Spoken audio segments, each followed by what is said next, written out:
Hey, grade 12, you made it through another week. So we've had 6 days already, and that's about equivalent to 1 month of a semestered system. So congratulations, you have been doing very well, and we had talked about how things are going, and so appreciate the feedback, and just keep it coming and help me with the class so we can help others. Today we did our Animal Farm Chapter 6. So that's part 2 of the climax, and we find out about scapegoating. We have some changes to the commandments or amendments to the commandments, and we see the animals forgetting more and more about what was said earlier by Old Major and Snowball. They are relying solely on Squealer's assessment of things, and of course he's challenging them by saying, hey, did you write it down? Did you record it? Do you have any record of it? Because if you don't, then it didn't exist. Okay, and Snowball's being used as a scapegoat for all the troubles on the farm, just as Mr. Jones was used, and it still is to a certain degree, for some of the troubles on the farm. If the animals don't comply, Squealer will always say, Mr. Jones will come back. Okay. Then we finished up Walter Mitty today. So you have 3 questions. The life motto, which we did together. The quintessence of life for Walter, Cheryl, and Sean, 1 each. And then your own quintessence of life. Okay. And that's just between you and me. So it should be an easy 10 out of 10 on that one. And that's due on Tuesday. Okay, September 22nd. Your Shooting the Elephant is due on 21st, that's Monday. And then the 30th is your research paper. And then October 9th is the novel study and summaries for Animal Farm. Okay, so there's your update for dates, and it's also posted on Google Classroom. So let's go to the summaries in case you missed some things. And you can always press pause for this. And let's go from current slide. There we go. Okay, so chapter 6. I went too far. There we go. Okay, there we go. There we go. Redefinition of freedom, trade with the enemy, amendments of commandments, scapegoating. The animals work harder in the new society. 60-hour work week. Unbelievable. And they don't like it, but they will go along with it because they own the farm. Okay, so even though they're working harder, they're eating less or have less food to eat, that doesn't even compare to the fact that they own Animal Farm. Okay, so they keep reminding themselves about that fact that they are owners of Animal Farm. So not having enough food and working extra hours is just a little hindrance at this time. We'll see whether or not that lasts long. Volunteer labor is offered on Sundays, but you can volunteer for it, but you're going to have your rations cut. So who's going to actually do that? Probably no one. Building the windmill prevents other work to be completed, so other aspects of the farm is affected. And so boxers warned by Clover to not overdo it, and that's a bit of foreshadowing, so stay tuned for that. The animals discovered that there's some things that they don't have in the farm that they have to get elsewhere, and that's in the human world. But we had Old Major and especially Snowball stating that they should not be interacting with the humans at all if a rebellion took place. So I have the Soviet Nazi non-aggression pact as an example of that. So that the humans won't go after Animal Farm, and Animal Farm won't go after the humans. They'll just have a business relationship, and that's with a mediator. His name is Mr. Whymper. Okay, so if you want to press pause here and get this information, please do so. And the animals are protesting all this news and about working with the humans and buying and selling stuff, trading stuff, that kind of thing.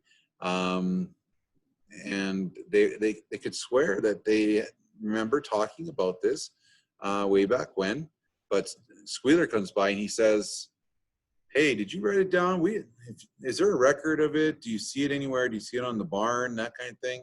Because if you don't, then it never happened. So that puts doubt in their mind. And of course, they're going to go with what Squealer said, because there is no evidence of it except for their failing memory and their inability to, educate themselves and keep inquiring about what's going on the farm. Humans are willing to trade. They don't like the fact that the animal farm is being run by animals, but they do respect the efficiency of the farm so far. So it's way better than when Mr. Jones was running it. So, and Mr. Jones is out of the picture now. So, but he's still going to be used as a scapegoat for some issues.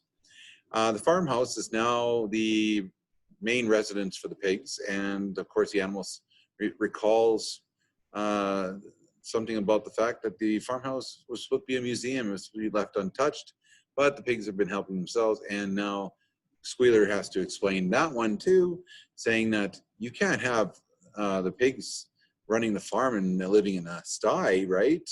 So they need to get their rest and all that jazz. And of course the animals, the guilt comes in, and they start to admit that, yeah, I think the pigs should have that luxury, I guess. And then we find out that an amendment has been made to the commandments, albeit the animals are unaware that a change has been made. They suspect, but they can't prove anything because they, again, are not educating themselves. They're not teaching themselves these commandments, and so there's no proof. So thou shalt not sleep in a bed, and then they added the with sheets. Okay, and so lack of education allows these changes to go generally unnoticed. But if you do educate, inquire, and ask questions about what's going on in the world, then there's accountability there, right? And finally, the windmill, they're half done. Unfortunately, it's destroyed by a storm. Now, the animals don't understand that. So Napoleon uses it as a tactic. Remember, tactic, comrades, as Squealer was saying, for more control and fear factoring. And so Napoleon blamed Snowball for destroying the windmill. Well, and there's paw prints all, or sorry, not paw prints, hoof prints all over the farm. It's like, there are lots of pigs on this farm, okay? But Napoleon singled out Snowball because he's the only one that's not there anymore. Well, Molly's not there, but of course she's a horse. But the only pig that stands out is Snowball. So let's put all the blame on Snowball, and of course the animals are just livid. Okay, they actually fall for that example that and the reasoning that that Squealer presents as well. So, see, if you don't question or inquire or educate or whatever, you're just going to take things as they are. So it's important to read up on things, make yourself aware of both sides of the coin, have those discussions with people, find common ground and all that jazz, instead of taking one source as your form of validation. Multiple sources are required. Hey, you're doing a research paper. Find a few validated sources to support your opinion on the topic that you're writing about. Okay, not one source will cut it. For the size of paper that we're doing, 2 to 4 pages, you're looking at about 3 sources for sure. Okay, a 35-page paper, you're looking at about 15, so just divide it by 2. For about rule of thumb. You might have a few more, but anyways, that's just kind of rule of thumb. So keep that in mind when you're doing larger papers in the future. Okay, so aside from that, if you have any questions, let me know. Continue to submit on Google Classroom, and if you upload and it doesn't go the first time, and it goes the second time and says you're late, just send me an email. I get posts every time somebody submits on Google Classroom, so as long as I have a record of that, then we should be fine.